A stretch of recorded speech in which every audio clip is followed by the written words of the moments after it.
Bienvenue sur Good Visa, le podcast pour prendre soin de soi et découvrir le monde. Partez à l'exploration de votre monde intérieur et de celui qui vous entoure. Je m'appelle Camille et je vous souhaite une bonne écoute.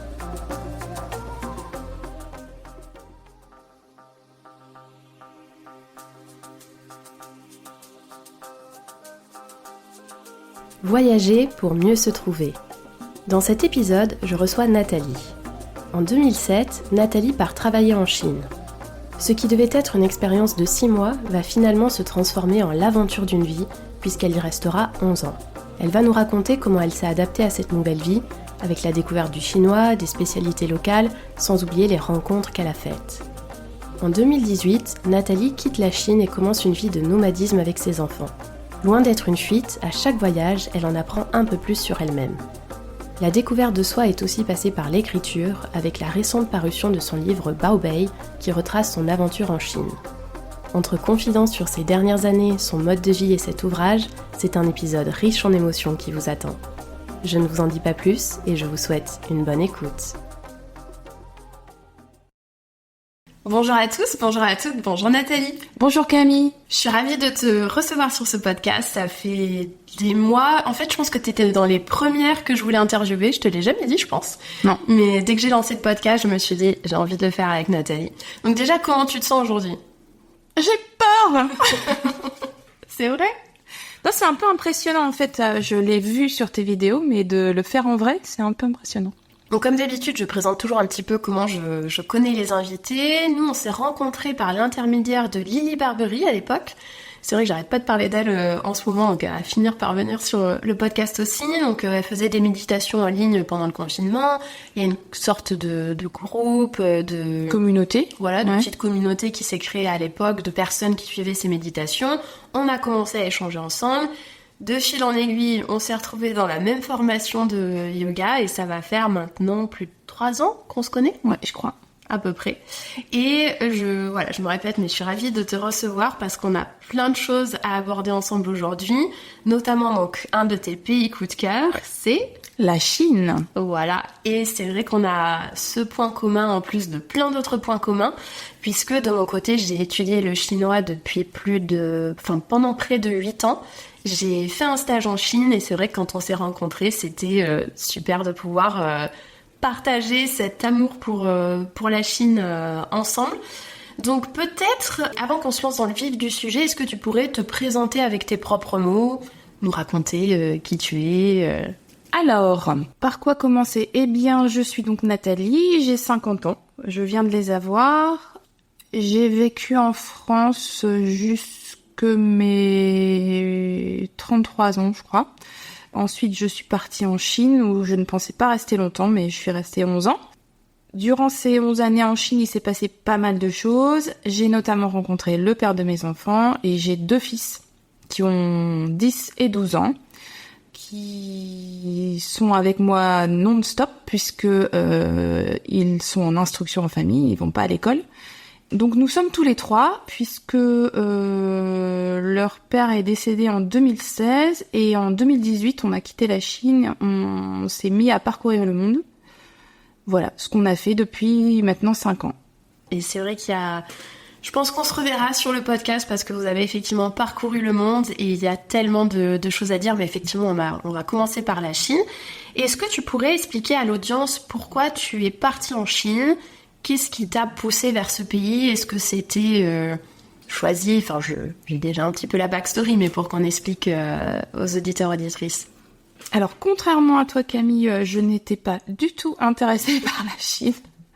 Je n'apprenais pas le chinois. En fait, j'apprenais le hindi et j'avais une fascination pour l'Inde. Je voulais aller vivre et travailler, enfin voilà. Et à ce moment-là, je suis en France, je crée des robes de mariée et de soirées sur mesure. Je suis pas tellement satisfaite de comment ça se passe. Enfin, j'ai un peu envie. Enfin, ça stagne en fait. Ça ne décolle pas vraiment. Je suis en plus sur la fin d'une relation. Donc un matin, en checkant un site d'annonce job dans la mode, dans le domaine de la mode. Je vois une annonce d'une école de mode qui recrute des professeurs pour leur campus en Chine. Et surtout, je vois que leur projet est d'ouvrir une nouvelle école en Inde 6 mois après. Donc, un peu comme on fait, je sais pas, quand on se dit tiens, je fais le truc sur un coup de tête, je réfléchis pas trop. Je leur écris une lettre et j'envoie mon CV en leur disant que vraiment la Chine ne m'intéresse pas, mais que je veux bien travailler pour eux pour 6 mois, pour être formée. Et comme ça, après, ils me voient en Inde, mon rêve. Voilà, c'est comme ça que je suis prise. Je fais les entretiens, je suis prise, et que je me retrouve en Chine pensant y rester 6 mois. Et au final, ça a duré plus de 11 ans. 11 ans, comme tu nous le disais. Ouais. Ok. Est-ce que tu peux peut-être nous dire quelle a été une de tes premières impressions quand t'es arrivée en Chine? Parce que c'est quand même un grand choc culturel. Alors, le petit point important, je pense, c'est que j'ai refusé de me renseigner avant de partir. C'est-à-dire, une fois que j'ai su que je partais en Chine, j'ai des amis qui me disaient alors, t'as lu des trucs, il paraît que, nanana. Et je voulais vraiment arriver sans a priori. Peut-être aussi pour pas me faire peur, hein, tout simplement, j'en sais rien. À cette époque-là, finalement, c'était peut-être ça aussi. Donc j'arrive vierge de tout, voilà, de toute lecture, de tout podcast, voilà.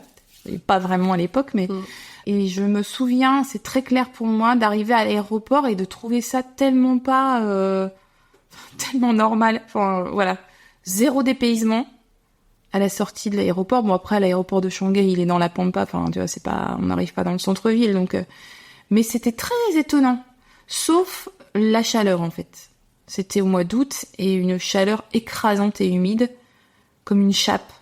Ça, c'était vraiment très, très différent. Et le bruit, parce qu'en fait, moi, à cette époque-là, j'étais en Charente dans un village paumé, et le bruit, les voitures, un bruit un peu, omniprésent. Ça, c'était vraiment mes 2 premières impressions. C'est drôle parce que tu vois, je te pose la question et j'avais pas repensé à mon arrivée en Chine depuis plus de... Ça fait quoi? Moi, c'était en 2014, donc c'était il y a 10 ans. Ça fait pile 10 ans que je suis allée en Chine. Et moi, je me rappelle avoir eu presque peur sur le coup, parce que je me suis dit, oh, mais en fait, il y a plein de caractères que je comprends pas, on est en train de me parler, je comprends pas. Et moi, c'est vraiment le monde qui m'a fait peur sur le coup, parce que... Voilà, c'est vrai que j'ai pas fait encore la petite introduction, le petit rappel sur le pays, parce que donc la Chine, il y a plus de 1,4 milliard d'habitants, soit environ 1/6 de la population mondiale. Donc ça, c'est les chiffres de 2023. C'est le 2e pays le plus peuplé du monde après l'Inde. Et donc on a la principale partie de la population qui se trouve à l'est du pays, avec les 6 agglomérations principales de plus de 10 millions d'habitants chacune, avec Pékin, Shanghai, Chongqing, Tianjin, le Canton, Shenzhen, et c'est le 4e plus grand pays du monde en superficie. Après, alors j'ai plus l'ordre exact, mais il y a la Russie, il y a les États-Unis, et après aussi le Canada, bien évidemment. Et est-ce que tu peux nous redire de quelle année à quelle année tu étais en Chine et où est-ce que tu étais ? Donc je suis arrivée en août 2007 à Shanghai et j'en suis partie le 1er juin 2018. Donc c'est assez fou parce que tu vois, moi j'étais à Nankin, qui est donc à, 2 heures de Shanghai à peu près. Et j'ai passé un week-end à Shanghai, ça se trouve, on s'est peut-être croisés, c'est quand même assez fou. Donc tu étais à Shanghai, est-ce que quand tu arrives en Chine, donc tu disais que c'était pas un pays qui t'attirait forcément, ni une langue qui t'attirait, comment tu as fait par rapport à la langue chinoise, parce que c'est quand même quelque chose de très particulier? Alors dans le cadre pro, c'était assez facile, puisqu'en fait je travaillais pour une école de mode franco-chinoise. Donc je donnais les premiers mois, en fait j'étais prof, après j'ai changé de poste, mais je donnais des cours en anglais ou en français avec une interprète qui traduisait mes cours en anglais, et en français je donnais des cours à des élèves censés connaître le français. Bon, et quand ça se passait pas très bien, il y avait un interprète de la langue française à la langue chinoise. Donc j'avais pas vraiment le besoin, en tout cas au quotidien dans mon boulot, de savoir me débrouiller. Et j'ai un peu au départ fait un espèce de... pas rejet, mais je me disais de toute façon je suis là pour 6 mois, moi je veux pas... Enfin je continuais le hindi, je voulais pas Je voulais vraiment continuer là-dedans et pas me mettre à faire une langue en plus. Donc les premiers temps, c'était pas tellement nécessaire. Et après, j'ai très vite rencontré le père de mes fils, ce qui, on peut dire au quotidien, est plutôt pratique, qui lui était chinois et qui par contre ne voulait pas parler chinois, c'est-à-dire qu'il voulait vraiment améliorer son anglais. Donc donc en fait vous parliez anglais ensemble. Ouais. J'avais pas du tout besoin du chinois. C'est seulement finalement quand j'ai été enceinte de mon premier fils, à la recherche d'une nounou, que là, j'ai dû me mettre à baragouiner, ou en tout cas, j'ai dû m'y mettre, puisqu'il fallait bien que je communique avec cette dame. Donc, Ah oui, donc c'est là que ça a commencé. C'est là plutôt là. Parce que, comme tu dis, au quotidien, donc t'avais ton ex-mari qui t'aidait pour... Même pour ce qui est des courses et tout ça, tu arrives à te débrouiller quand tu étais seule ? Oui, c'est vrai. Après, je pense que à cette époque, oui, les courses, je les faisais plutôt dans des supermarchés qui sont locaux, mais bon, où tu te débrouilles quand même. Et puis, il y a une petite épicerie très connue à Shanghai qui s'appelle l'Avocado Lady, qui est en fait, pour la petite anecdote, c'est la légende un peu qui dit ça. C'est la première épicerie et fruits et légumes, tu vois, ils vendent du frais, et voilà. Où la responsable s'est mise à vendre des avocats. Parce qu'en fait, elle voyait que les étrangers lui demandaient tout le temps, est-ce que t'as des avocats, est-ce que t'as des avocats? Et du coup, c'est l'endroit à Shanghai, qui est devenu célèbre pour ça, d'où son nom. Et en fait, quand tu parles à des étrangers à Shanghai et que tu parles de l'Avocado Lady, tout le monde sait qui c'est et où ça se trouve. Excellent. Et je suis vraiment admirative parce que alors moi j'ai passé que 6 mois en Chine, mais je me disais comment j'aurais fait si je ne parlais pas chinois, parce que déjà que je trouvais ça très très dur. Après je sais pas, est-ce que tu dirais que à Shanghai il y a quand même beaucoup de gens qui parlent anglais? Parce que tu vois, moi j'étais à Nankin, et à Nankin il y avait très très peu de gens qui parlaient anglais. Et du coup, quand je faisais mes courses, quand je me baladais, que j'allais faire des visites ou quoi que ce soit, c'était chinois, et je sentais bien la barrière de la langue. Donc toi, tu l'as pas tant ressenti que ça? C'est pas si facile de se souvenir des débuts en fait, parce que c'est vrai que je me vois comme là quand j'y retourne, ça va. Mais c'est vrai qu'au début, alors j'avais ma meilleure amie, j'ai rencontré une collègue là-bas qui est devenue ma meilleure amie et qui parlait déjà bien elle. Donc je pense que pour certains trucs du quotidien, elle m'a bien aidée. Et en fait, ce qui me vient plutôt, c'est le taxi, par exemple.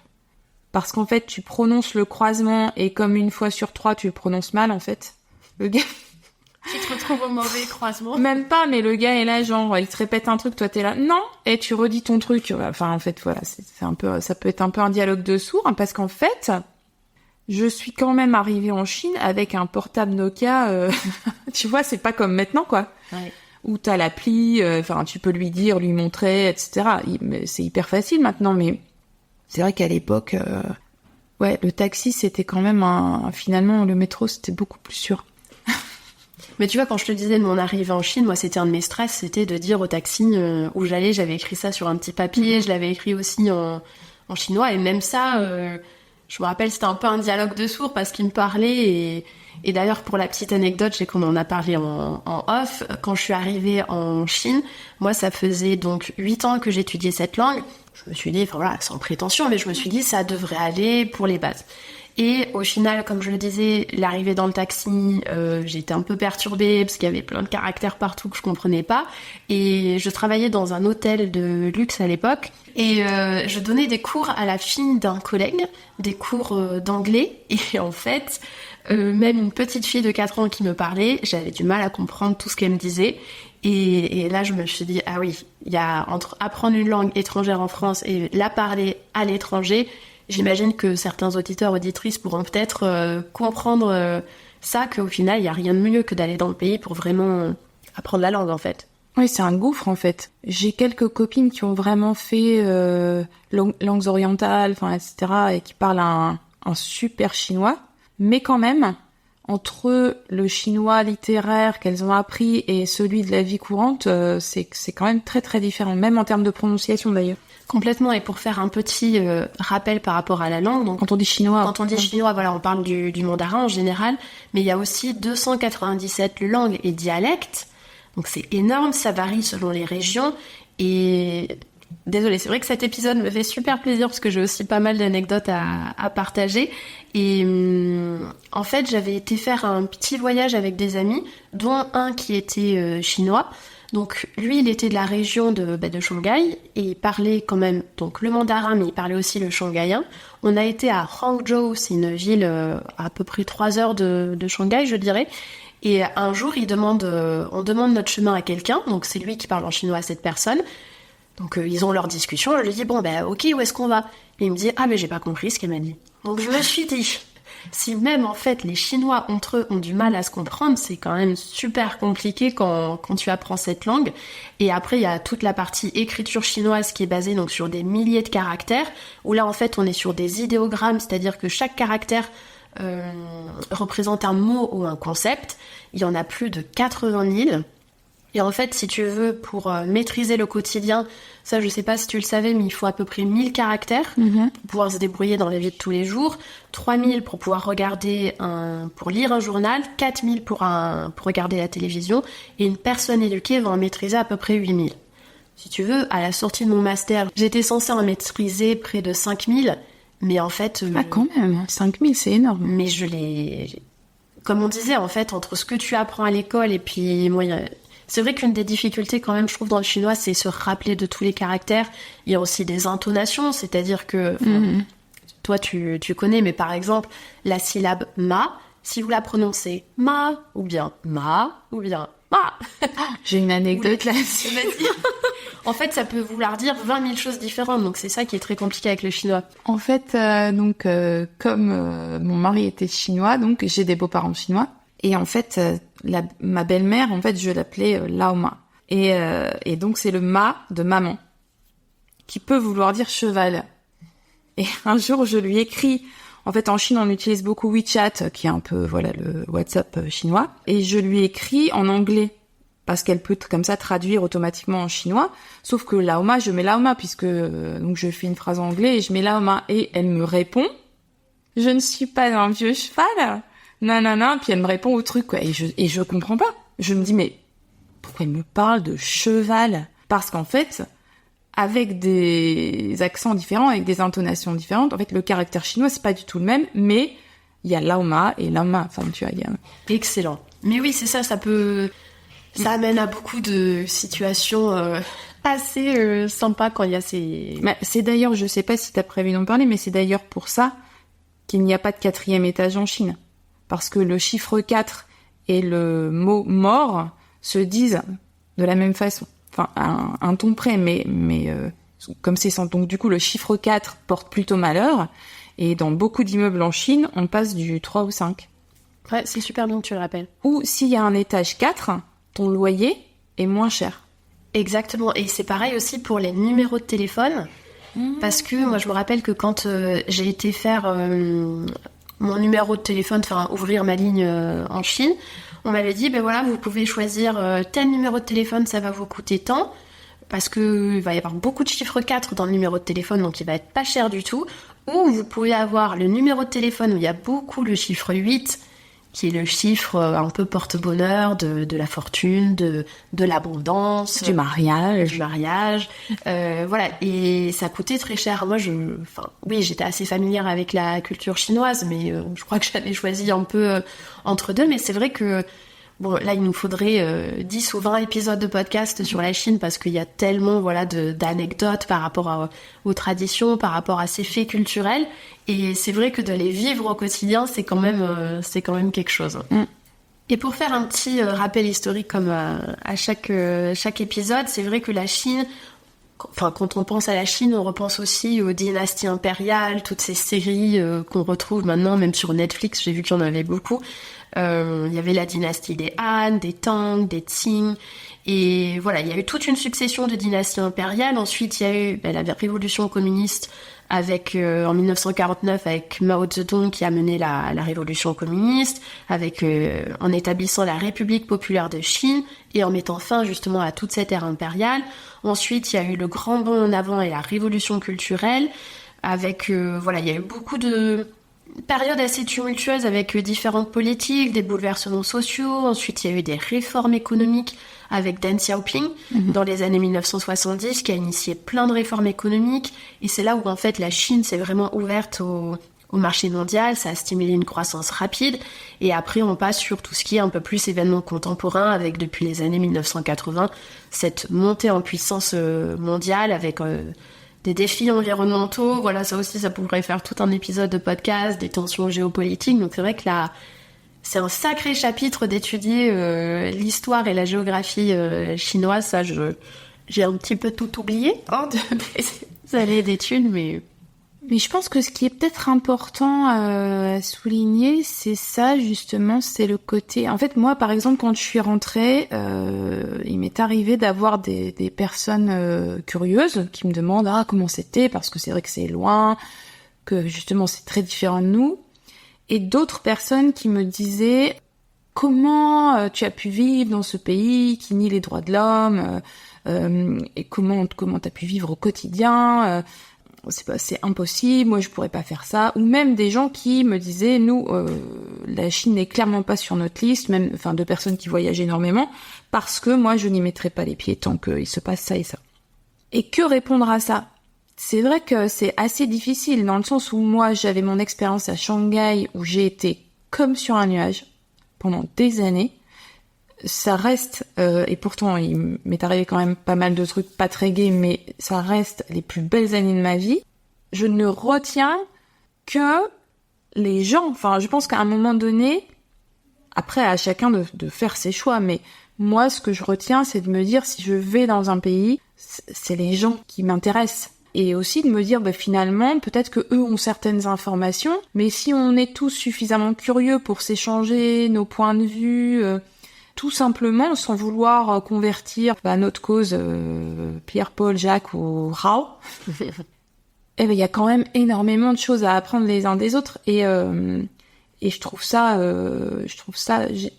toujours finalement fabuleux. Et je trouve que c'est aussi, on peut voir l'autre partie je sais pas comment dire, oui voilà, en se disant, alors maintenant c'est moins vrai parce qu'il y a quand même l'accès à l'information, il y a des VPN pour contourner les règles d'internet, etc. Donc les jeunes Chinois sont quand même hyper au courant de ce qui se passe ailleurs, mais malgré tout, encore plus avant, mais justement comme ils ont pas l'information, comme l'Ouest est un peu diabolisé, ils te rencontrent toi, et en fait toi tu peux leur en étant ils vont se dire tiens au fait c'est pas un diable quoi, tu vois. Donc du coup il y a quand même une petite réflexion qui se fait.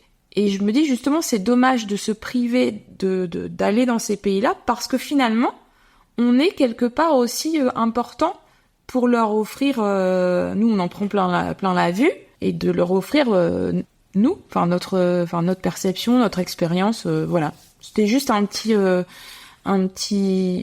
aparté parce que la Chine soulève des commentaires. Ah oui. Ou positifs ou négatifs ou neutres, mais c'est... Complètement, et c'est hyper intéressant que tu soulèves ce point-là parce que tu vois, j'y avais pas pensé, mais pareil, quand j'étais là-bas et quand je suis revenue, ou même quand j'en parle des années après, on me regarde parfois un peu avec des grands yeux, me dire mais oui, mais est-ce que tu avais le droit de t'exprimer, est-ce que tu avais le droit de parler, comment tu faisais pour les informations et tout ça. Et voilà, c'est hyper intéressant que tu le soulèves parce que encore une fois, et c'est pour ça que je suis très contente de faire ce podcast pour interviewer des gens qui sont vraiment allés dans les pays, parce que des fois tu te fais des a priori. Par exemple, je pense à un épisode que j'ai fait avec Sébastien Destromo, un ancien skipper français qui est parti en Papouasie-Nouvelle-Guinée. Pareil, entre ce que tu lis sur le pays et quand tu rencontres quelqu'un qui est vraiment allé dans le pays, ça change tout. Donc tu as encore un point commun par rapport à ce voyage. D'habitude, c'est vrai que j'aime bien beaucoup préparer les épisodes, parler de telle et telle partie, mais là, en fait, je pense qu'on va se laisser porter justement par toutes ces anecdotes du quotidien. Quand on parle des gens que tu as rencontrés en Chine, qu'est-ce que tu retiendrais le plus sur tes échanges avec les locaux? Ce que je retiens, même si c'est pas évident du tout de hiérarchiser en fait les choses qu'on a ressenties. Je pense qu'en fait, ce qui me reste, c'est vraiment l'accueil et les sourires et l'humour, en fait, des gens. C'est vraiment... Ouais, c'est vraiment très très fort. Après, je n'ai pas eu que des expériences positives, parce que sur 11 ans, il y a quand même, voilà, il y a matière. Mais globalement, c'est ça. La vie, en fait. La vie. Enfin, ce que je dis souvent quand je reviens, même à l'époque, en fait, quand je revenais en France pour 15 jours, pour mes congés, etc., j'avais l'impression de revenir en France et d'avoir un pays finalement très éteint, alors qu'à Shanghai, ça bouillonne. Enfin, il y a une énergie de dingue. Après, effectivement, c'est Shanghai. Je pense que quelqu'un qui vivait dans une petite ville de province, voilà, bon, je pense qu'il y a de quoi avoir des expériences complètement différentes. Mais à Shanghai, c'est l'énergie, le bouillonnement. Et c'est pas quelque chose de... On parlait de la population, par exemple. Moi, je me suis jamais sentie étouffée, tu vois. Enfin, je sais que quand ma mère est venue la première fois, elle s'était fait une idée en disant mais il y a tellement de monde dans les rues, il y aura du monde. En fait, on était dans un quartier, elle me disait bon, il y a pas tellement de gens dehors en fait. Alors du coup, je l'ai emmenée au métro à People Square, tu vois, à l'heure de pointe, pour qu'elle voit ce que ça donne. Et effectivement, il y a du monde. Mais c'est un bouillonnement plutôt positif. Curiosité positive aussi, c'est-à-dire que il y a vraiment, je trouve, pas de notion de curiosité pour jalouser, juste pour savoir, enfin pour découvrir, et sans le côté ah là là, t'as vu, voilà. C'est vraiment peut-être un premier degré, un truc, un cynisme qui n'existe pas dans les pays orientaux, j'aurais tendance à dire. Et c'est vrai que ce côté très sain, en fait, comme curiosité, je l'ai ressenti aussi, maintenant que tu le dis, avec mes collègues qui me posaient beaucoup de questions, parfois très simples, en fait, et toujours avec ce regard émerveillé, ou même quand j'allais au restaurant et que par exemple, ça on en parlait toutes les deux, en fait, qu'il y avait les deux cas de figure. C'est-à-dire quand t'es un étranger en Chine, donc déjà, on se fait appeler Laowai. Donc littéralement, en fait, c'est les caractères, c'est vieille personne de l'extérieur, quand même. C'est intéressant ce choix de mots. Donc on est catégorisé comme des Laowai, mais je sais pas ce que t'en penses, mais je pense que c'est pas non plus très péjoratif en fait comme terme. C'est juste qu'ils emploient ce mot pour désigner qu'on est étranger. Et il y avait des situations dans le quotidien, tu vas nous repartager si toi aussi t'avais la même chose, où des fois je parlais chinois et ils étaient mais estomaqués de voir qu'une étrangère parlait chinois. J'avais à peine dit bonjour et ils me disaient « Oh, mais votre chinois est fantastique, vous parlez trop bien !» J'ai envie de dire, les gars, on redescend un petit peu, je vous ai juste dit bonjour, c'est très flatteur, mais... Donc voilà, ce côté très extrême, on va dire. Et il y avait aussi ce côté où parfois, je leur parlais chinois quand même assez longtemps, on va dire, pour expliquer que je voulais aller à tel endroit ou ainsi de suite. Et ils me regardaient, et ça leur paraissait tellement normal que je parle chinois. Et dans ces moments-là, j'avais un petit peu envie de leur dire vous remarquez quand même que je fais l'effort de faire toute cette phrase. Et est-ce que toi, t'as vécu ces situations-là? Parce que, donc, au fil des ans, t'as commencé à parler chinois. Oui, pas très. Alors, je pense que grammaticalement, c'est pas très correct, mais c'est vrai que je peux parler à quelqu'un dans la rue. Du coup, je pense avoir plus que toi expérimenté la première situation, à savoir waouh, où en fait tu dis 3 mots et puis du coup la personne embraye sur une conversation beaucoup plus compliquée. Et là, d'un seul coup, c'est beaucoup plus difficile. Mais moi, c'est plus à l'étranger en fait, où forcément, ce qui énerve beaucoup mes fils d'ailleurs, dès que j'entends parler chinois, je suis au taquet.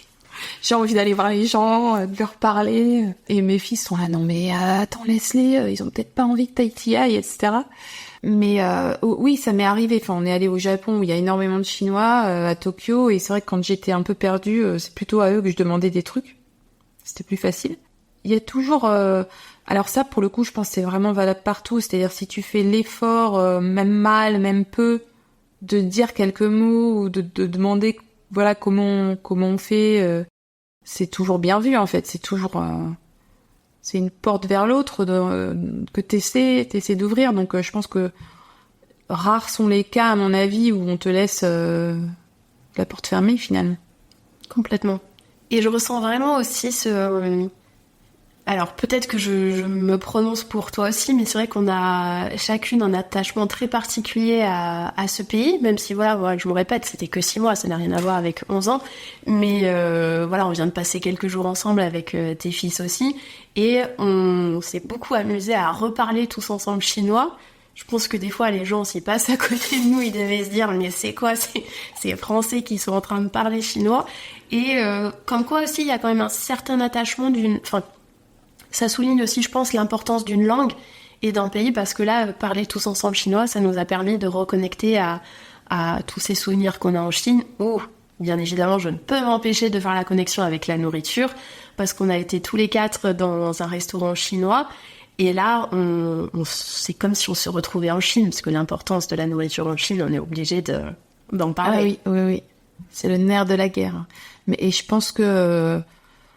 Alors ce resto, en l'occurrence, je sais pas si on peut le citer, hein, mais Nai Nai à Bordeaux. Donc Nai Nai qui veut dire grand-mère. Donc c'est vraiment de la cuisine. D'ailleurs, je pense qu'ils disent plutôt cantine chinoise que resto. La nourriture est un pilier. Je pense que derrière, il y a aussi des années de famine, etc., qui sont encore très très présentes, parce que par exemple, moi, à un moment donné, quand je vivais avec mes fils et leur père, on avait une aïe. Alors une aïe, c'est une dame qui peut venir faire le ménage ou le repassage ou te faire à manger ou s'occuper des enfants, etc. Et en l'occurrence, elle faisait super bien à manger. Donc cette personne, pour l'anecdote, en fait, c'était très drôle parce qu'en fait, mon mari était très à cheval sur son look et cette dame détestait. En fait, elle adorait faire à manger et le reste, vraiment, ça lui passait au-dessus, et je me disais ça va finir par clasher entre les deux, il va lui dire de pas rester.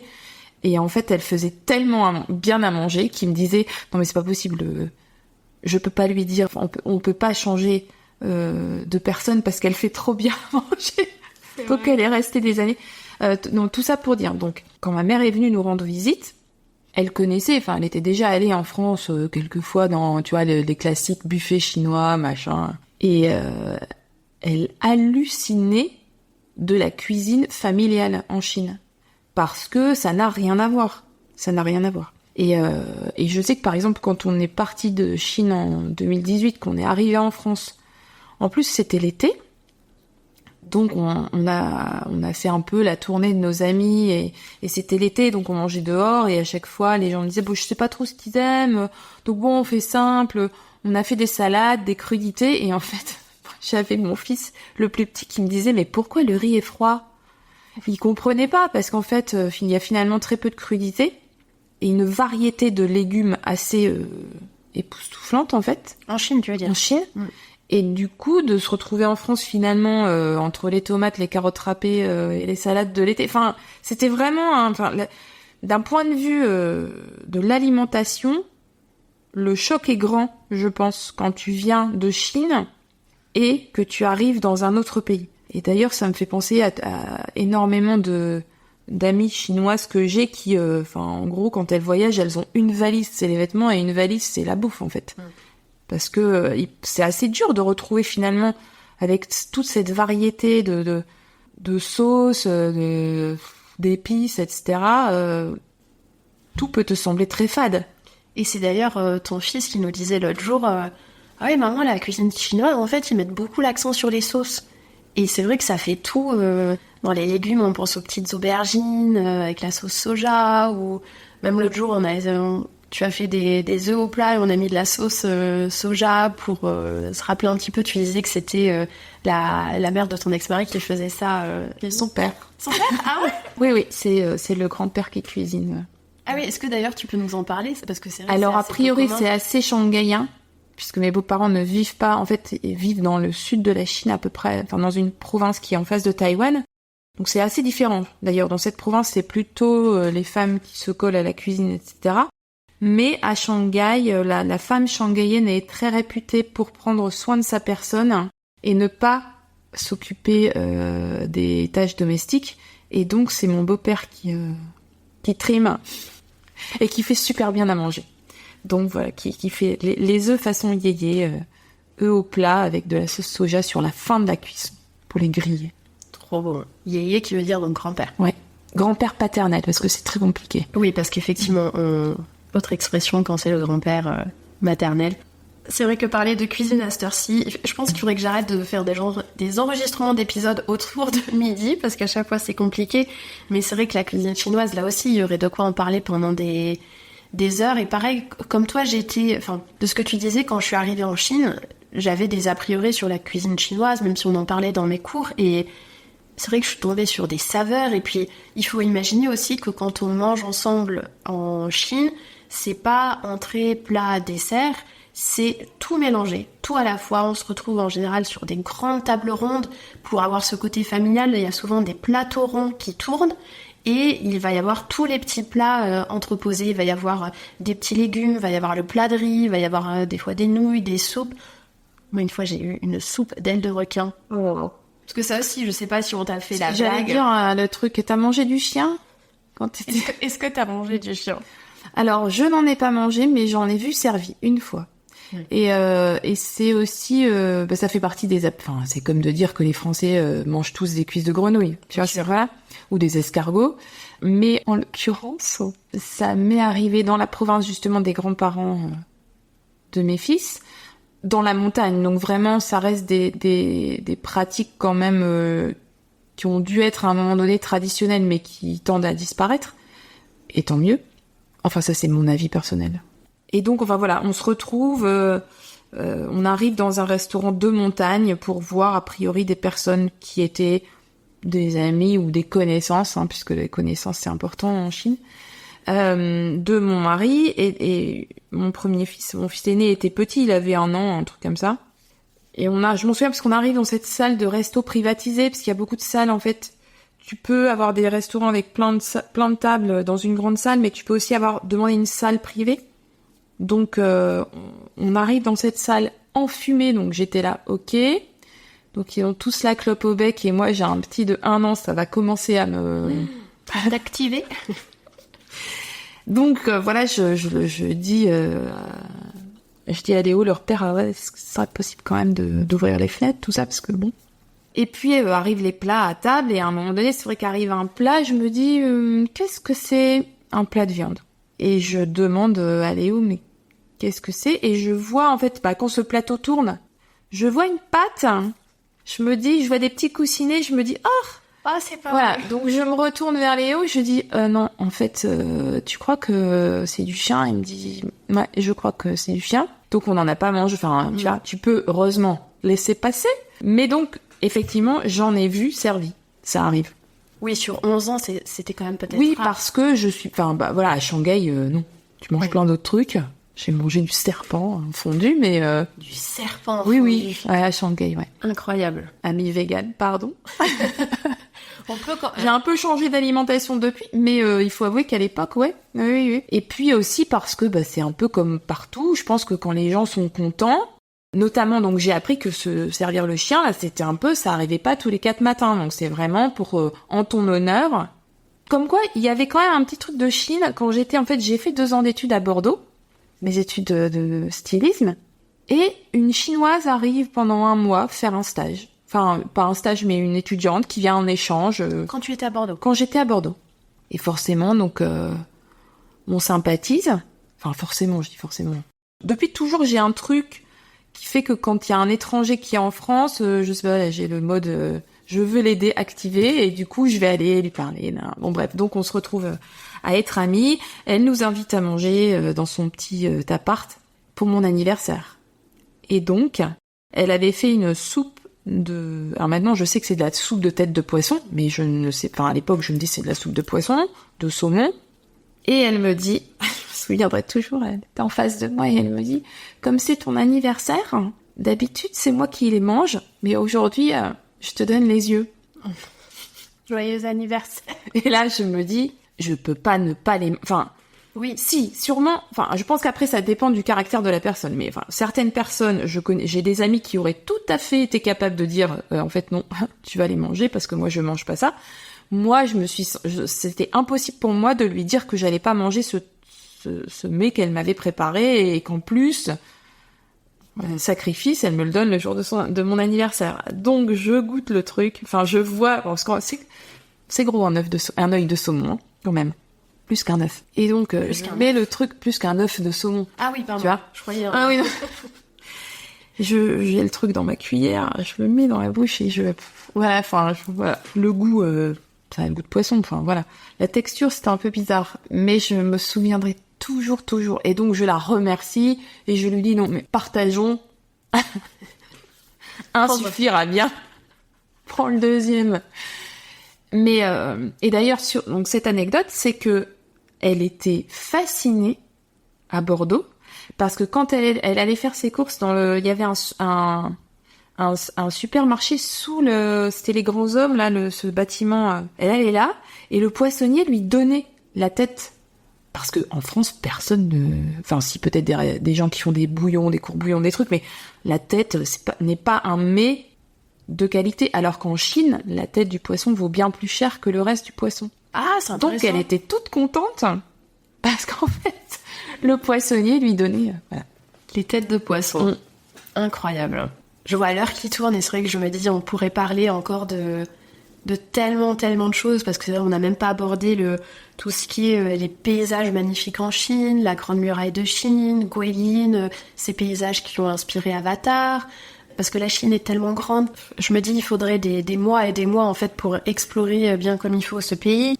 On n'a pas parlé non plus de climat, le fait que le pays soit tellement grand. On peut aller dans le nord de la Chine où il y a les sculptures de glace. Ensuite, on peut aller dans le sud avec par exemple Sanya, qui est une petite île juste paradisiaque. Donc c'est vrai qu'il y a une tellement grande diversité. Donc je pense que peut-être on refera un épisode un jour peut-être plus axé sur tout ce qui est géographie, paysage, faune et flore. Là c'est vrai qu'on a un peu mis l'accent sur tout ce qui est comme d'habitude, j'aime bien qu'on parle cuisine dans le pays, les gens rencontrer tout l'aspect culturel aussi, parce que quand on pense à la Chine, on pense aussi à tout ce qui est philosophie et spiritualité, avec confucianisme, le taoïsme. Il y a la médecine traditionnelle chinoise, où là j'espère que je pourrai interviewer, j'ai une petite personne en tête où j'espère qu'on parlera de médecine chinoise. Il y a la calligraphie, enfin il y a des millions de sujets en fait à aborder sur la Chine, et je pense que c'est pour ça aussi qu'on s'est peut-être mis un peu inconsciemment une pression toutes les deux pour cet épisode, parce qu'on a envie d'aborder tellement de sujets.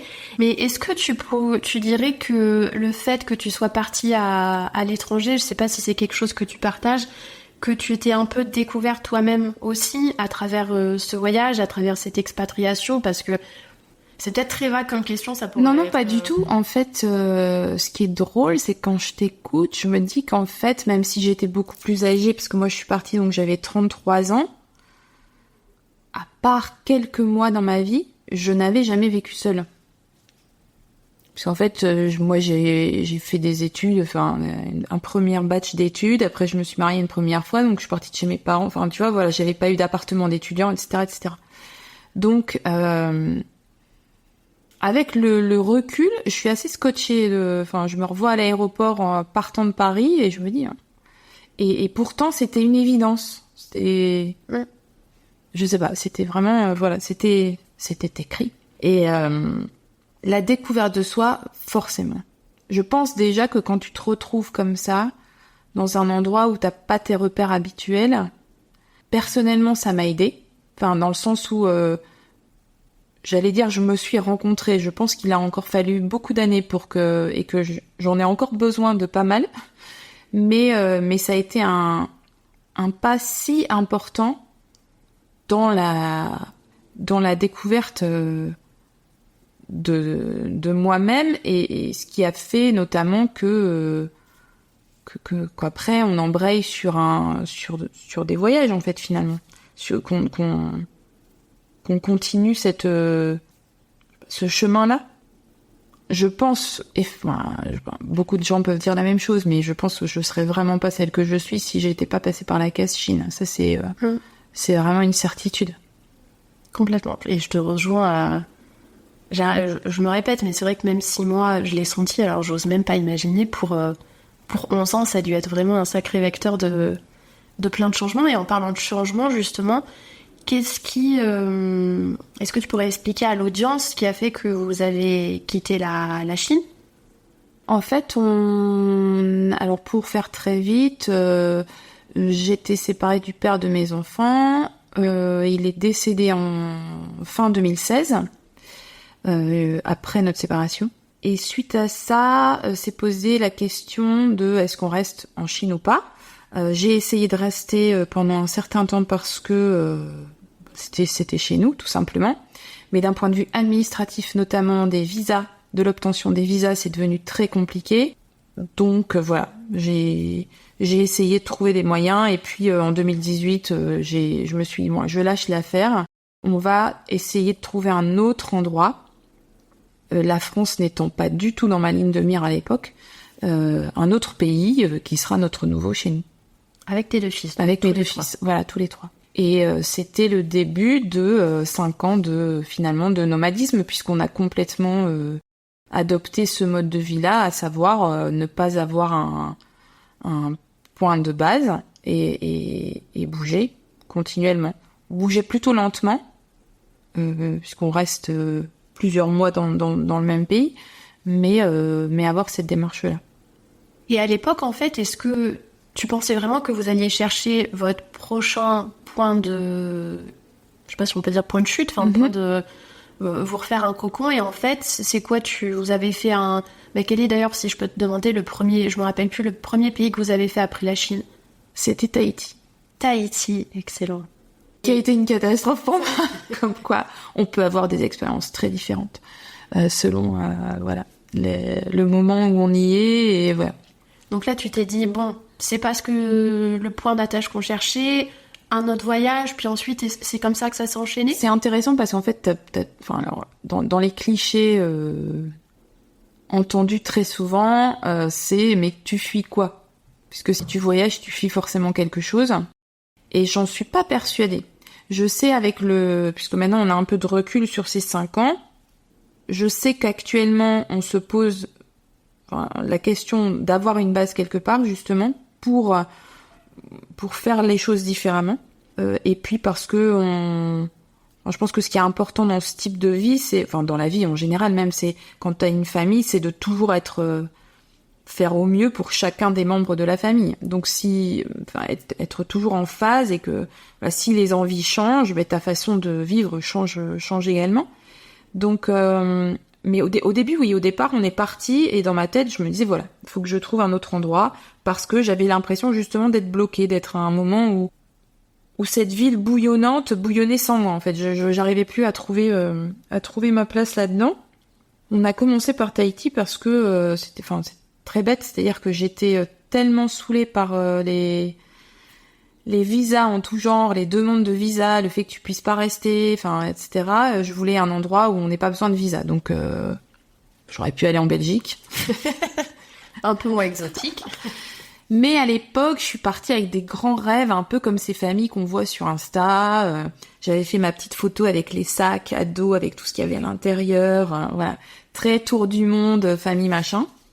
Pour m'apercevoir qu'en fait, c'était pas du tout comme ça que moi, je voyais les choses. Mais au fur et à mesure, en fait, de par aussi, je pense, les rencontres qu'on a faites à droite et à gauche, de se dire, mais c'est une fabuleuse leçon de vie, finalement.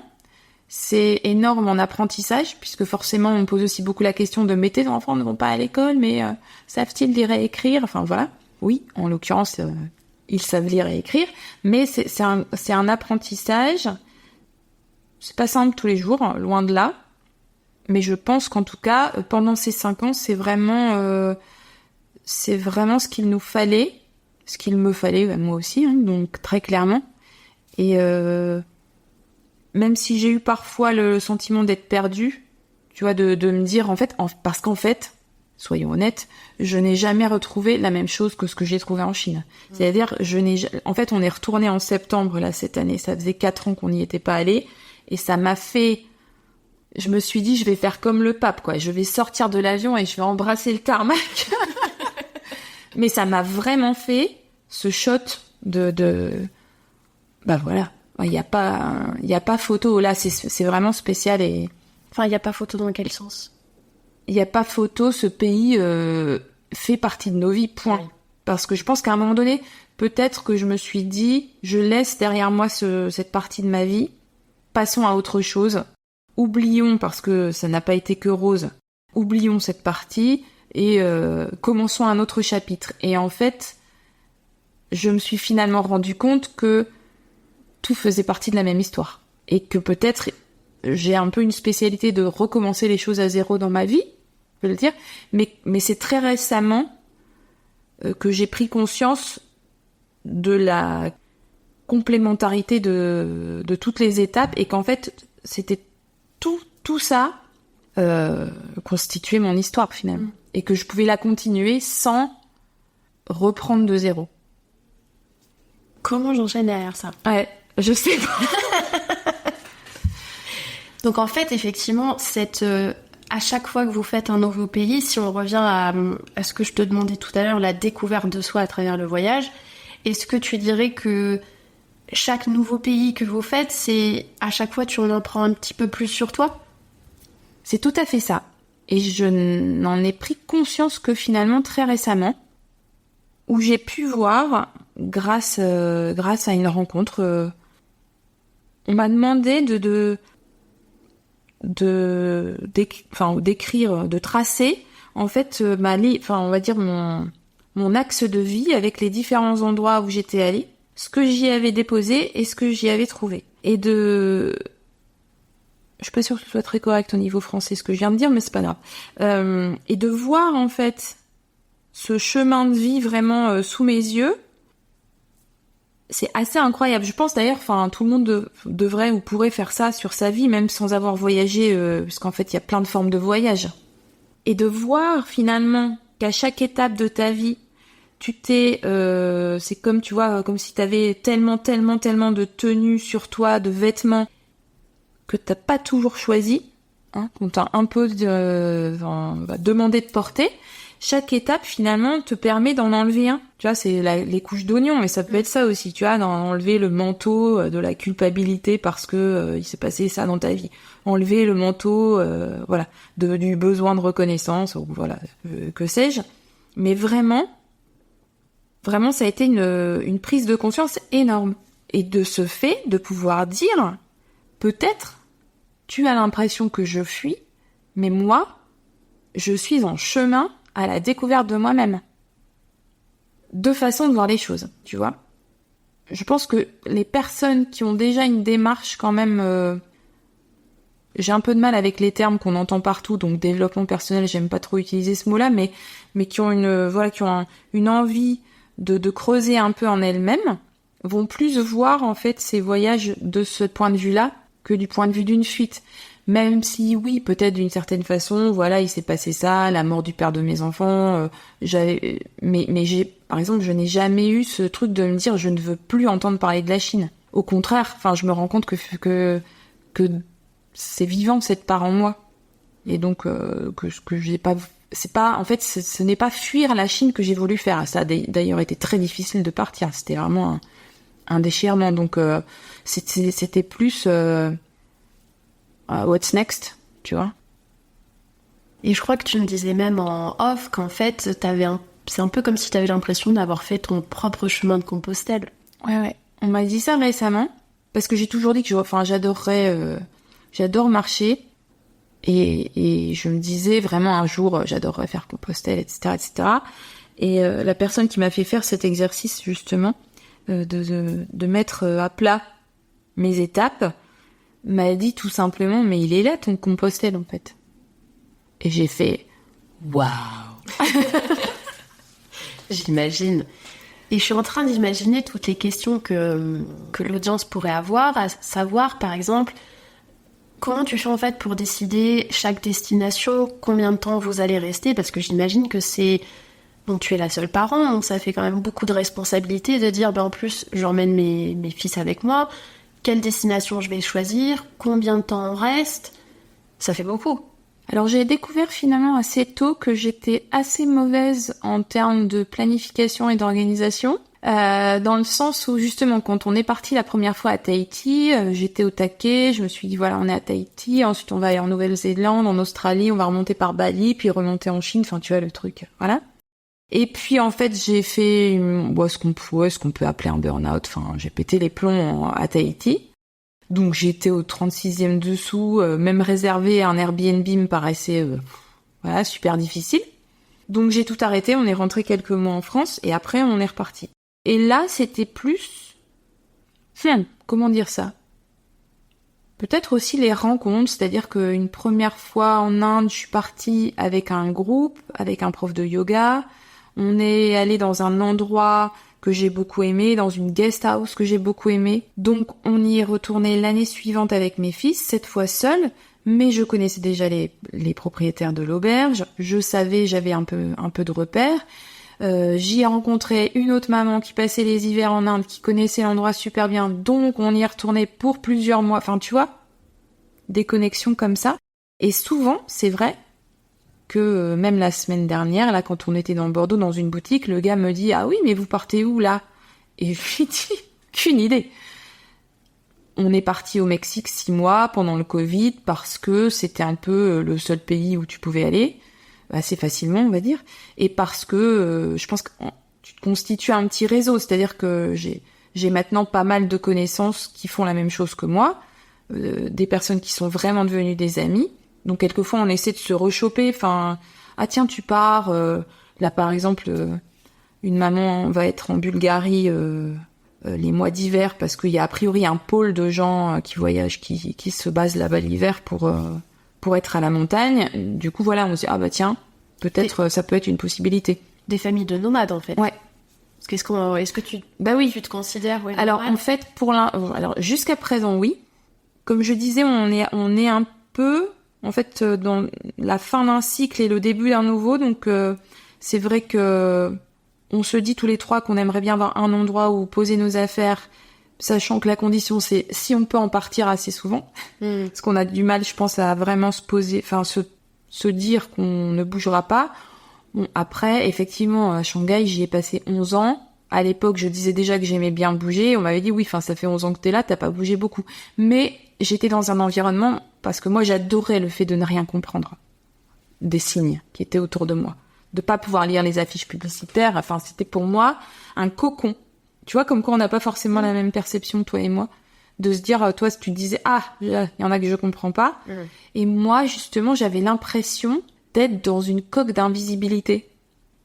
Tu vois, où on te calcule pas, quoi. Enfin, il y a un truc vraiment très anonyme, finalement, que j'aimais beaucoup, moi, en Chine. C'est intéressant ce que tu dis, parce que je pense qu'on pourrait, là aussi, le voir sous deux prismes, où tu dis que toi, donc voilà, on te voyait pas trop, et bon, ça a été ceux qui me connaissent savent que des fois, j'aime bien être un peu... c'est pas pour rien que je fais un podcast. Voilà, j'ai envie de parler, j'ai envie de raconter des choses. Et en Chine, ce que j'aimais bien parfois, donc à Nankin, il y avait très peu d'étrangers. Et j'avais l'impression, en fait, que c'était un pays et une ville où on me voyait et on me regardait. Non, mais ça, c'est parce que t'as les yeux bleus. Enfin, pas bleus, pardon. Mais tu vois, encore une fois, c'est drôle. Oui, mais il y a les deux. En fait, si tu veux, il y a le fait... Peut-être parce que t'étais à Shanghai aussi qu'il y avait plus d'étrangers, tu penses ? Je sais pas, mais c'est un peu... Il y a deux prismes. Parce que, par exemple, dans ma vie amoureuse, par exemple, c'est vrai que, du coup, le fait d'être une Française et d'avoir un mec chinois, tu vois, là, par contre, je me sentais... j'avais l'impression d'être la 8e merveille du monde. J'adore. Tout est dit. Mais au-delà de ça... Oui, dans le quotidien. C'était plus le quotidien à l'extérieur, justement, tu vois, d'être en ville, nanana. Un truc un peu plus anonyme. Ouais, c'est assez intéressant. On peut avoir effectivement les deux aspects, et ça... Enfin, désolée, je parle un peu trop de moi dans cet épisode, mais à New York, j'ai eu cet effet-là.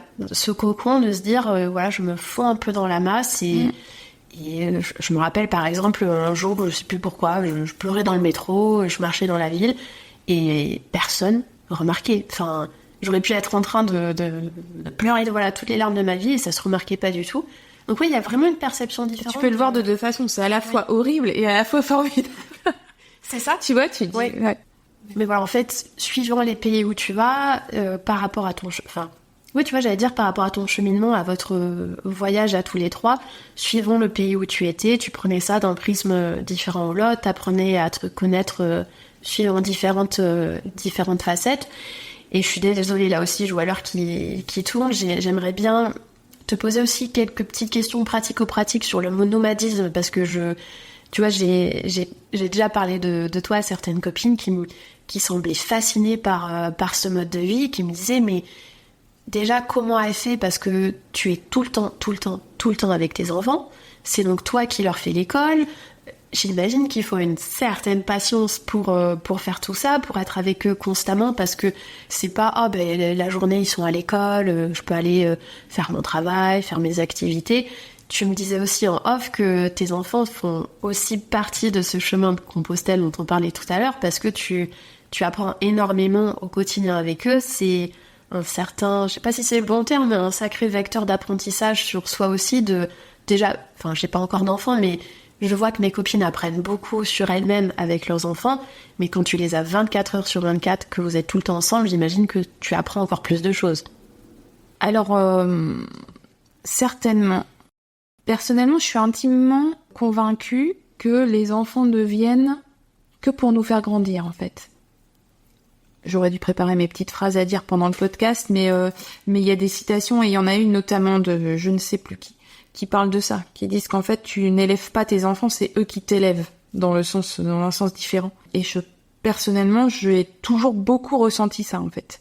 Donc le fait, pour moi en fait, c'est vraiment un privilège que de passer tout ce temps avec eux, parce que purée, c'est pas simple tous les jours. Mais c'est vraiment c'est une thérapie plus. On a un fonctionnement qui est assez finalement naturel et organique, c'est-à-dire que je vais pas rentrer dans les questions très pointues de instruction en famille, etc. À savoir que maintenant forcément ils sont plus grands, donc on a des temps d'apprentissage, mais des choses plus formelles. Mais auparavant c'était quand même très très rare. Ce qui a son lot aussi de questionnement, parce que quand tu reviens dans des schémas classiques avec des amis qui ont des vies comme celle que j'avais à Shanghai, finalement, c'est pas toujours évident. En fait, il y a une petite pression parce que on est très à contre-courant et que c'est pas toujours facile d'avoir l'impression de devoir se justifier, ou d'avoir des personnes qui savent mieux et qui te disent oui, mais tes enfants ont besoin de tac, parce qu'en fait, pense pas que ce soit très judicieux de toute façon de s'exprimer comme ça sur les enfants de quelqu'un d'autre. Hein, tu vois, complètement. Sauf dans certains cas, on est bien d'accord, de maltraitance ou autre chose comme ça. Mais oui, c'est une façon de fonctionner qui en même temps peut paraître extrême, mais qui ouais, je sais pas. C'est ce qui est devenu pour nous finalement assez naturel, tu vois. Je pense qu'il y a aussi une différence de conception, on n'en a pas parlé, mais pour le coup, entre les pays d'Asie et la France, par exemple, en termes de qui est ce petit être, quelle place lui donner, comment se comporter avec lui. Moi, par exemple, je suis très très très heureuse d'avoir eu mes enfants en Chine et d'avoir pu vivre leur petite enfance en Chine, sans avoir un peu le regard de l'adulte tout-puissant comme on peut l'avoir plus en France. C'est un truc qui est vraiment, je pense, qui considère l'enfant d'une façon totalement différente. Donc voilà, enfin, faudrait 4 podcasts pour faire tous les thèmes, mais voilà, en ce qui concerne après le nomadisme, j'allais dire il y a pas énormément de mamans solo qui font du nomadisme. Il y en a quelques-unes. Je les ai toutes rencontrées. Non, je pense pas. Il y en a de plus en plus. En fait, pour être très concrète, moi, quand j'ai décidé d'un pays où on allait, je vais sur des groupes Facebook, je regarde. Il y a énormément, en fait, il y a une tendance maintenant qui s'appelle le world schooling, où c'est beaucoup de familles qui voyagent comme ça.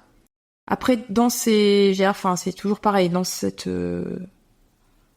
manne-là, il y a beaucoup de différences entre, par exemple, une famille canadienne ou américaine qui a des moyens de ouf, parce que le mec a revendu sa start-up 200 millions de dollars et du coup il parcourt le monde, et moi qui vis avec mes 2000 balles et qui organise des choses. Il y a aussi une différence très importante, je pense, entre le nomadisme et le tourisme. Même si tu peux être un touriste très responsable, enfin, c'est pas un jugement là-dessus, mais c'est plus qu'en termes de temps. En fait, quand le nomade s'installe quelque part pour quelques mois et va vivre finalement une vie très classique, alors que le touriste va essayer quand même d'en voir un max sur son laps de temps, et en général, il va pas être là 3 mois dans le pays. Donc il y a ça, nous on se pose quelque part et on vit notre petite vie, on fait forcément quelques visites quand on peut, ou sur une période donnée on en fait un moment, mais c'est quand même c'est deux choses assez différentes. Et c'est pas que du waouh, c'est super, vas-y, sur Insta, tu vas partout dans des endroits merveilleux. Ben, en fait, il y a toutes les journées où on fait rien, où il fait pas beau, voilà. La seule chose, moi, à laquelle j'ai beaucoup veillé par rapport à d'autres familles, c'est, et je pense que c'est pour ça qu'on l'a fait aussi longtemps, et que mes enfants, tout comme moi, en ont retiré des choses positives, et n'ont pas demandé à arrêter, c'est dès le départ, j'ai toujours cherché à rencontrer d'autres familles qui voyagent dans les endroits où on était, parce que moi, je suis seule adulte, donc c'est sympa aussi pour moi de parler avec d'autres parents. Et mes enfants, c'est aussi sympa de rencontrer d'autres enfants. Enfin, ça nourrit le côté social, quoi, tout simplement. Complètement. Et comme tu dis, c'est vrai qu'il faudrait faire tout un épisode là-dessus. Et si je peux me permettre de rajouter, moi, ce qui m'a toujours impressionnée, c'est que... Enfin, tu me diras si ça t'ennuie que je le mentionne, mais que tes enfants, en fait, font tellement de choses. C'est-à-dire que ils savent cuisiner. Donc, ils ont 10 et 12 ans, ils savent cuisiner, ils bricolent, ils savent se servir d'une machine à coudre. Enfin, ils font tellement de choses. Et c'est vrai que c'est... Comment je pourrais dire ça ? Je trouve ça hyper inspirant, et tu vois, je dis, bon, j'ai pas encore d'enfants, donc on n'y est pas encore, mais c'est vrai que c'est quelque chose que je vais vraiment garder en tête, de me dire, oui, j'ai envie qu'ils apprennent aussi toutes ces choses-là qu'on n'apprend pas forcément à l'école, et ils ont enfin, on en a déjà parlé, mais ils ont une ouverture d'esprit qui est juste, mais bluffante. Enfin, voilà, on vient de passer quelques jours ensemble, et dans les discussions avec eux, c'est vrai que je me dis, je pense que... Alors, c'est pas une critique, mais c'est vrai qu'avec eux, on peut aborder encore plus de sujets sur des faits culturels, de leur expérience, de leur voyage, et c'est bluffant, en fait. C'est vraiment très, très chouette. Et que répondre à ça oui, c'est très chouette, c'est mes enfants. Oui, enfin, en fait, c'est drôle, parce que quand tu me dis ça, je suis là genre, ouais, ils m'ont beaucoup vu pleurer aussi. Oh. Non, mais tu vois, parce qu'en fait, ça fait partie de la vie aussi. Enfin, tu vois, je pense que tous les moments de doute, ou les moments où il t'arrive des trucs, tu vois, on n'a pas eu trop de galères de santé, par exemple, sauf une fois où ils ont attrapé la typhoïde, et où c'était quand même, c'était chaud patate, mais au-delà de ça, oui, enfin, il y a quand même... Enfin, on en a parlé ensemble, mais je rebondis sur une de mes amies qui me dit souvent « Ah non, mais la chance que t'as !» Et en fait, ce que je lui dis souvent, c'est que je lui dis « tu vois, moi, en fait, avec mes économies, avec en fait, l'argent que j'ai reçu parce que mon conjoint est décédé ou parce que mes parents sont décédés, j'aurais pu investir et dans un logement. Sauf que moi, en fait, j'ai investi dans cette expérience-là. Et qu'en fait, c'est un choix. Mais... pour moi, le jeu en vaut la chandelle. En fait, il y a pas mal de gens qui disent aussi, mais alors ça paraît super, mais c'est toi qui imposes tes choix à tes enfants, etc. Mais tu leur imposes de pas aller à l'école. Alors déjà, tu vois, nous on s'est toujours dit qu'en fait, si à un moment donné, ça peut paraître anecdotique, mais ça existe en fait. Dans les familles nomades, il y a des enfants qui demandent à retourner à l'école parce qu'en fait, ils préfèrent. Enfin, à un moment donné, ça leur convient plus. Moi, pour l'instant, c'est pas le cas, mais il est clair que de toute façon, si ce genre de remarques arrive à mes oreilles, pouf, tout de suite, on avisera. C'est pas grave. C'est qu'on a toutes, nos envies changent dans la vie. Donc, mais ce côté, c'est juste un choix. Et il n'y a pas un choix qui est meilleur que l'autre, en fait, parce que je pense qu'on est aussi tous différents. Donc, il y a sûrement des gens qui seraient trop stressés par mon type de vie. Et même moi, je veux dire que quand on se pose pour quelques mois ou quand je retrouve mes amis en France, Ça fait du bien, ça recharge les batteries. Parce que, effectivement, ça demande beaucoup de laisser aller. Moi, j'ai l'impression que ça me demande plus de travail d'être organisée que de ne pas l'être. Mais voilà, il faut être assez... en tout cas, moi, ma vision des choses, c'est comme ça, c'est assez fluide. Après, je pense clairement, pour être très honnête, que le fait que leur père meure à 35 ans fait que je me suis clairement dit, n'attendons pas pour passer du temps avec nos proches, en fait. Parce que tout peut arriver. Le meilleur comme enfin, tu vois, le pire, rien n'est pire. Je pense qu'il y a toujours une raison à ce qui arrive, mais vraiment, c'est en fait, oui, là par contre, je pense que ça m'a clairement influencé dans mes choix, en fait, de me dire, non, en fait, notamment une des choses qu'il dit, c'est oui, je bosse comme un fou parce que voilà, tu vois, t'es en Chine, c'est un peu comme les pays quand même où tu taffes un max. Et à 50 ans, on sera tous les doigts de pied en éventail en Thaïlande. Ben non, en fait. Parce que tu sais pas. Personne ne sait. Donc, si tu peux, fais tes choix. Mais après, si ton choix... Enfin, tu vois, voilà, c'est ça. Si ton choix est d'avoir une vie hyper routinière, etc., et que ça te convient, et que ça convient à tes proches, très bien. Tu vois, qui sommes-nous pour juger la façon de l'autre ? Mais c'est juste que nous, pour l'instant, c'était ça, en tout cas. Je pense que c'était nécessaire, à plein de niveaux. C'est ce qui vous convient, et c'était bien que c'était intéressant que tu le mentionnes aussi, que les gens se disent pas ah, mais comment elle fait pour parcourir le monde, ça doit être la super belle vie et tout. Non, vous faites super attention. Comme tu le disais, tu fais attention à tous les mois à ce que vous dépensez. C'est pas YOLO, ouais. On part dans des hôtels 5 étoiles tous les 4 matins. On n'est pas au Mama Center à Londres, tu vois, pendant 4 jours.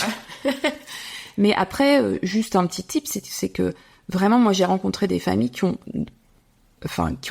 tous les budgets, et qu'en fait, avec le woofing, maintenant, tu vois, tu vas en échange de quelques heures par jour, tu as le gîte et le couvert. Enfin, il y a plein de façons. Enfin, vraiment, j'ai rencontré des gens qui voyageaient vraiment avec rien. Après, tout dépend aussi du standing que tu veux. C'est toujours pareil. Et je pense aussi qu'il y a ça, moi qui viens, tu vois, là j'ai 50 ans, peut-être qu'il y a des choses qu'on a faites.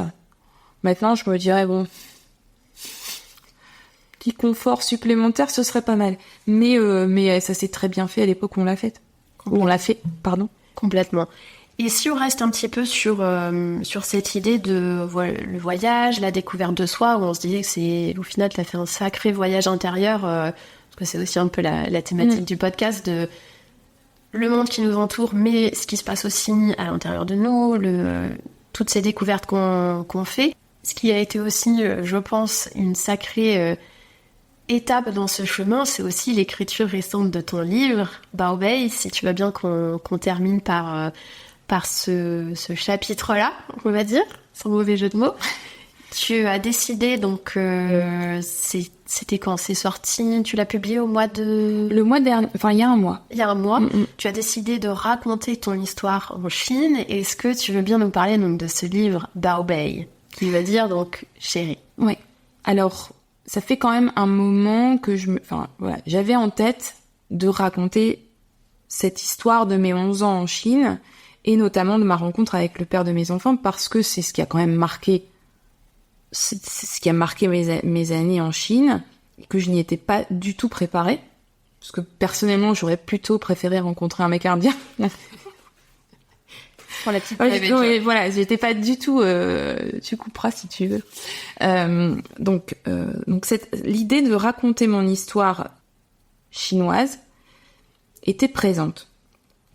Écrire aussi, parce que c'est un peu tout, enfin j'ai toujours eu cet espoir qu'un jour j'écrirais, même sans penser que j'écrirais ce livre, et puis aussi tout simplement pour mes enfants, pour que ils puissent avoir le déroulé de cette histoire, même si ils la connaissent par cœur, et même si pour le moment je préférais qu'ils ne lisent pas le livre, vu les gros mots qu'il y a à l'intérieur, ou certaines coupures à faire, ils le liront plus tard sans problème. Je me suis donc mis à raconter cette histoire qui est en fait l'histoire d'une trentenaire qui débarque à Shanghai pour un boulot. qui y rencontre un homme qui sera quand même un des hommes de sa vie, pour ne pas dire l'homme de sa vie, mais qui est sur un petit nuage pendant quelques temps, et puis qui découvre, je sais pas si je devrais dire ça, l'univers, ça fait un peu peur, l'univers des violences domestiques, voilà, qui finalement le nuage, il se crache un peu sur le mur des violences domestiques, puisque ça a été mon quotidien pendant pas mal de temps. Et pendant ces 11 ans, j'ai aussi l'arrivée de mes 2 enfants, la perte de mes 2 parents. Donc voilà, je pense que c'est un livre sur vraiment la vie d'une femme, en l'occurrence moi, puisque finalement cette héroïne, c'est moi. Et ce livre, voilà, j'étais très contente d'avoir réussi à l'écrire, mais il y avait, comme m'a dit une personne à qui j'avais montré le manuscrit, il manquait un bout. Et ce bout, en fait, il m'est tombé du ciel, je pourrais dire, il y a très peu de temps, en février cette année, où, en écoutant un podcast, je me dis que cette nana sur le podcast est vraiment épatante, je contacte cette nana, et là va se passer un échange autour de l'histoire que j'ai écrite, qui est juste dingue, et qui me donne en fait le morceau qui manquait. Et donc j'ai écrit le dernier chapitre de ce livre en 3 jours avec ce qui venait de me tomber dessus, entre prise de conscience, expérience mystique, je sais pas si j'irai jusque là, mais je pense que c'est quand même pas mal. Et c'est comme si d'un seul coup toutes les briques, toutes les pièces du puzzle s'assemblaient et me permettaient de finir, de clore ce chapitre-là en tout cas. Et de ce que je dis aussi que en fait, ce livre, c'est l'histoire d'une vie, c'est l'histoire de la vie, de l'amour, de la mort, mais aussi d'une libération, ou des libérations au pluriel, parce qu'il y a plein de choses que ça a libéré finalement d'écrire ce livre. Et je pense qu'en fait, il y a plein de choses que chacun et chacune peuvent retrouver, et enfin, il y a plein de, voilà, il y a plein de, enfin, j'espère, voilà. J'espère que ça permettra à des personnes d'avancer sur leur propre chemin aussi, tu vois. Parce que je sais que maintenant le thème des violences, c'est quelque chose qui me tient à cœur aussi, parce que j'ai pas cherché à montrer dans le livre, parce qu'en fait ce livre c'est vraiment l'histoire telle qu'elle s'est déroulée. Mais en relisant, je me suis rendu compte que ça montrait aussi comment il y a une fille classique, qui n'est pas a priori une pauvre petite chose sans défense, nanana, peut se retrouver prise au piège dans une relation dont elle ne sait plus sortir, et voilà, et qui vient t'abîmer à plein d'endroits, ou raisonner avec des choses que t'as déjà vécues, etc., etc. Mais tout ça, ça fait partie aussi de ce voyage intérieur, en fait. Voilà. Je sais pas si c'est un très bon pitch, mais c'est le mien. Comment je rebondis face à tout ça? Tu vois, même quand tu reparles du dernier chapitre, j'en ai encore des frissons, parce que oui, ce livre, tu l'avais écrit, il y a, on va dire, le plus gros du livre, tu l'as écrit... En 2021, je crois. En suivant un atelier d'écriture comme ça, je me suis dit, bon, allez, je commence comme ça, enfin, voilà. Mais je pensais vraiment pas que ça allait donner le livre. Mais je me suis dit, j'écris quelques pages, comme c'était demandé dans la consigne, et puis après, je me suis dit, ah, tiens, allez, on va essayer de continuer. Mais ça m'a pris quand même longtemps, oui, parce que tout bêtement, en plus, j'aurais tendance à dire, voilà, j'écrivais pendant que mes fils jouaient au Lego, enfin, tu vois, je pouvais pas m'enfermer dans une pièce pendant 3 semaines en disant, voilà, ne me dérangez pas, j'écris. Si je peux me permettre de te demander, moi, tu vois, par exemple, c'est quelque chose qui me ferait presque peur d'écrire,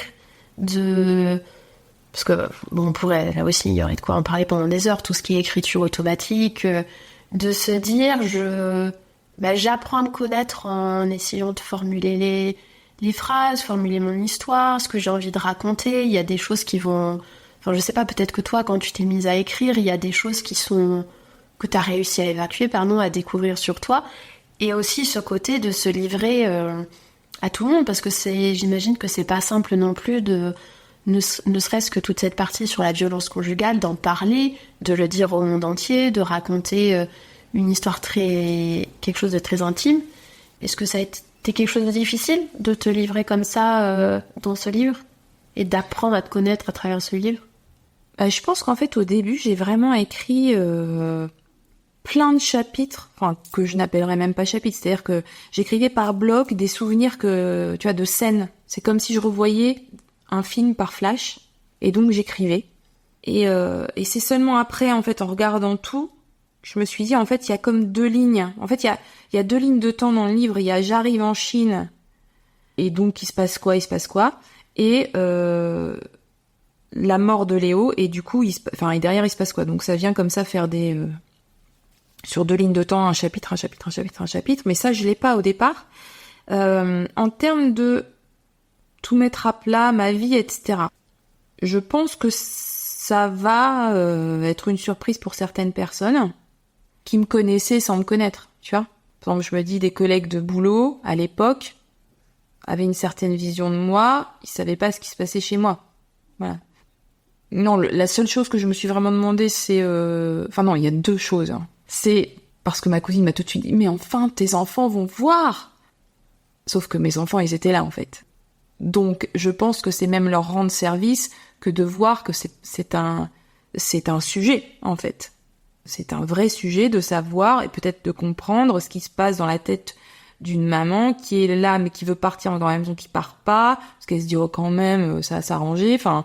Voilà, au contraire, j'aurais tendance à dire, mais stop, voilà. Alors, je pense que s'il y a un truc aussi qui me touche particulièrement, stop au silence en fait. Stop au silence, surtout, stop au secret, enfin voilà, bref, en tout genre, qui nous pourrissent, là pour le coup, qui nous mettent des manteaux là qu'on doit enlever dans notre vie. Donc ça, ouais, c'était pas si difficile que ça. L'autre sujet, c'est que je me suis posé la question de traduire mon bouquin en chinois. Et je me dis que ma belle-mère ne serait pas forcément très heureuse de me lire en ces termes. Donc, je ne sais pas. Là, pour l'instant, on verra. On verra où tout ça nous mènera.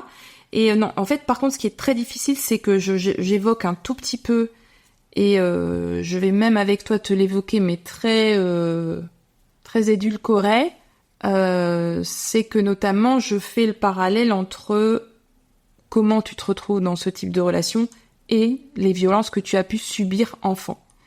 Et ça, pour moi, là, par contre, c'est pas forcément un sujet sur lequel je peux dire que c'est là, à l'époque, je ne savais pas que c'était là, voilà, parce que ça parle aussi un petit peu d'amnésie, mais voilà. Donc, je le mentionne parce que c'est important et parce que ceci explique cela, finalement.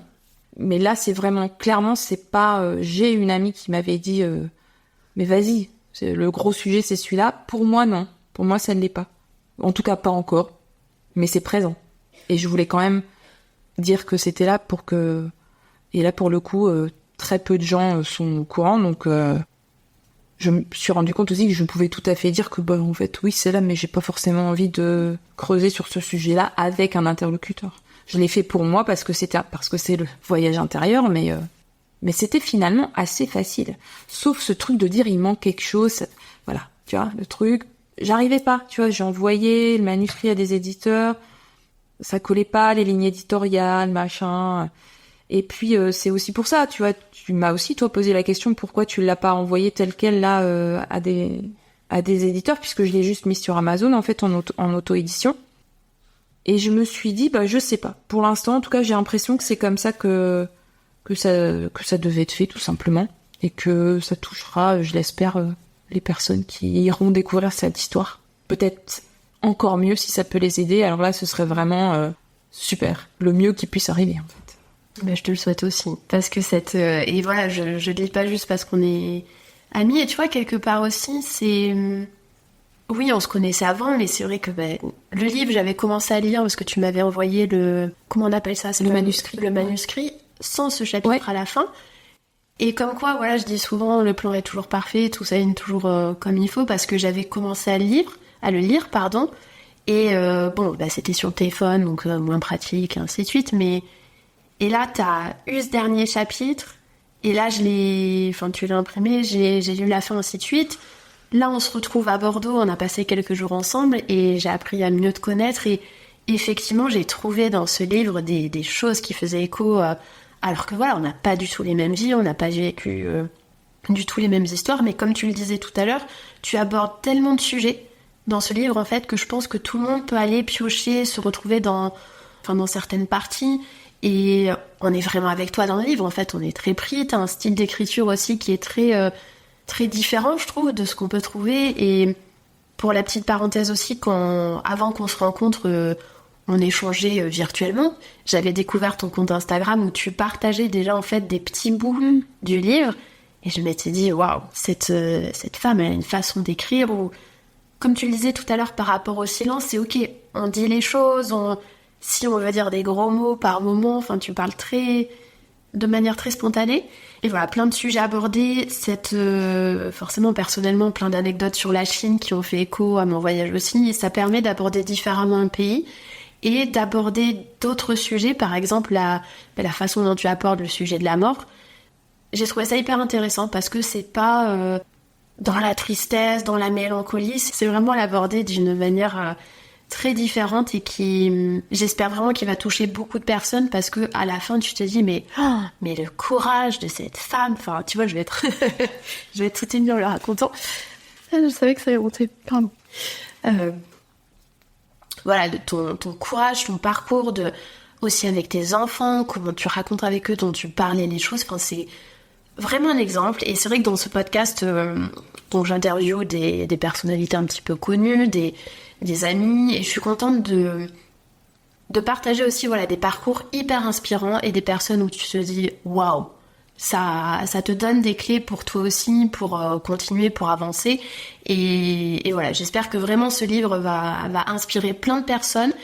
Il mérite énormément de succès, donc voilà, je te le souhaite. Bien évidemment, on mettra le lien disponible sur Amazon à la fois en édition papier et en édition Kindle, voilà.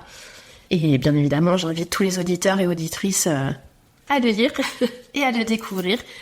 Écoute, on arrive à la fin de cet épisode. C'est vrai que je me répète, mais on aurait pu aborder encore plein d'autres sujets.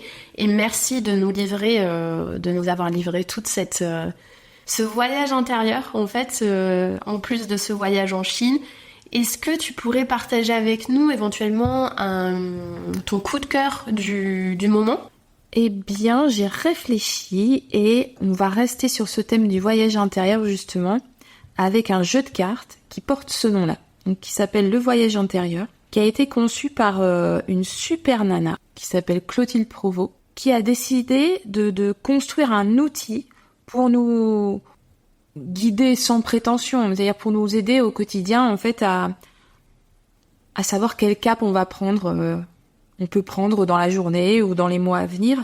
Et elle a créé ce jeu de cartes en s'inspirant du voyage de Magellan et en se disant qu'à l'époque Magellan est parti pour découvrir le monde et que alors en plus voilà, par rapport à ton podcast, c'est juste fabuleux parce que c'est découvrir votre monde et faire ce voyage vers l'extérieur.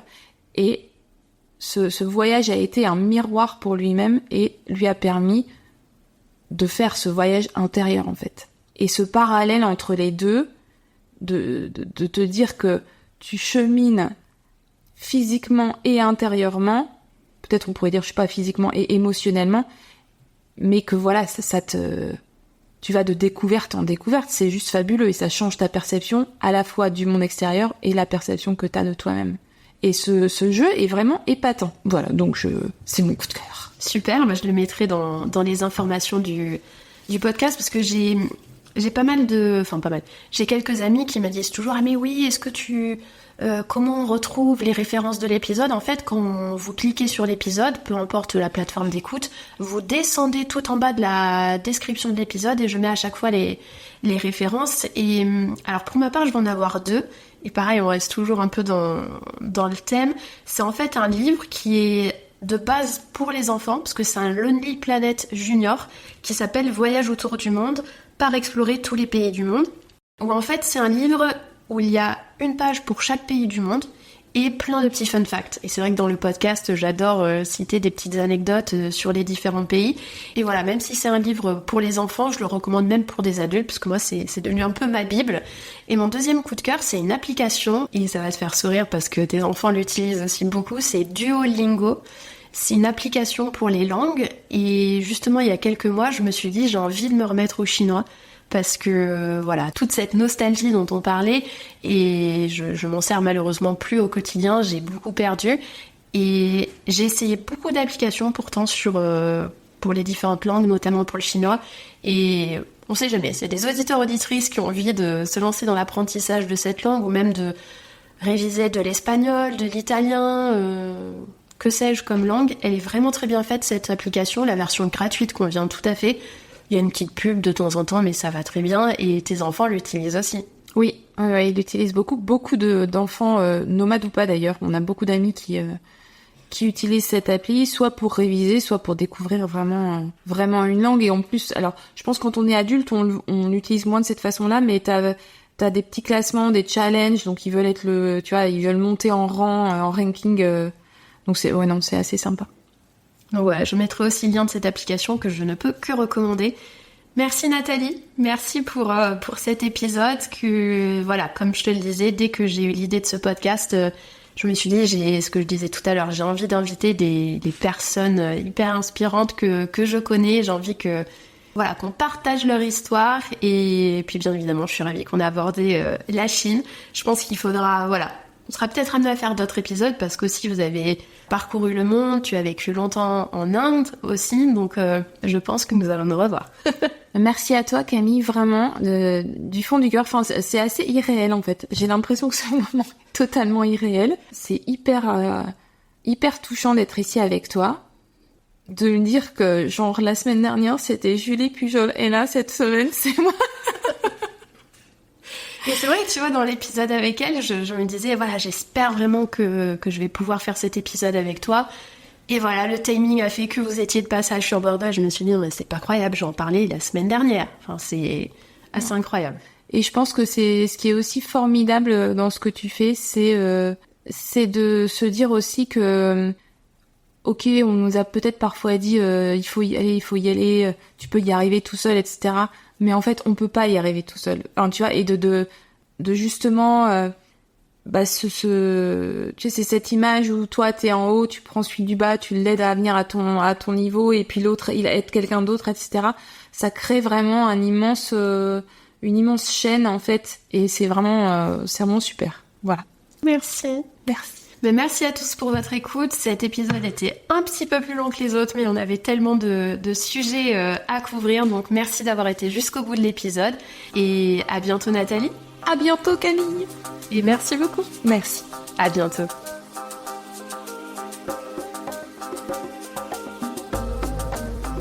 Merci à vous. Merci pour votre écoute. J'espère que cet épisode vous a plu et qu'il vous a permis de vous évader, de voyager, avec des pistes et des idées pour prendre soin de vous. N'hésitez pas à évaluer ce podcast et à le partager. À bientôt.